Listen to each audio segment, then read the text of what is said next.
बळ उठवत नव्हतं तरी पण आज कशी तरी उठले बघा. आणि अभ्यास करत होते पिऊस, ते पण आहे ना असं डुकलं काढत होते चुली पुढे शेकायला तरी पण.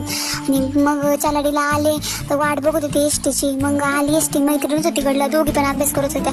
तिचं निसं तुझं काय अभ्यास आला हे सांग मला, ते सांग मला, तर पूर्ण ब्लँक होते. मग नंतर अभ्यास केला आणि मग वेज मंदिरात गेले आणि बघा पेपर झाला. मग बाप्पांचं असं दर्शन घेतलं. सकाळी टाईमच नाही भेटला. आणि आज पेपर तसा बरा होता, मी लिहिला. आणि बघा माझी मैत्रीण कशी तिच्या मम्मीसोबत सगळं तिला शेअर करते, मम्मीला सांगत होती मम्मीला आज कसा पेपर गेला वगैरे.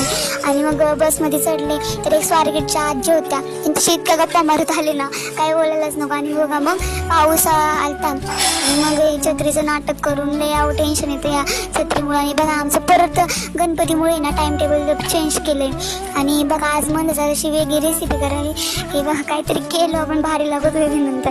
म्हणजे मी यूट्यूबला बघितलेलं एकदा, पण मला काही ते जमलं नाही बाबा. मी माझ्या वेगळ्या स्टाईलने केलं आणि ते पण छान लागलं. मी माझ्या बहिणीच्या मुलीने खाल्लं. आणि बघा जरा असं मनाला विसावा द्यायला मैत्रिणीकडे गेलं, असल्या फॅ करून हसत होतो ना आम्ही, लय मज्जा. आधी हा बघा ना माझा आहे ना सहलीचा फोटो आहे, तरी 6वी-7वीत असेल. मी आमच्या सरांनी पाठवलेलं, मम्मीच्या मोबाईलमध्ये होता तो, आता मी घेतला.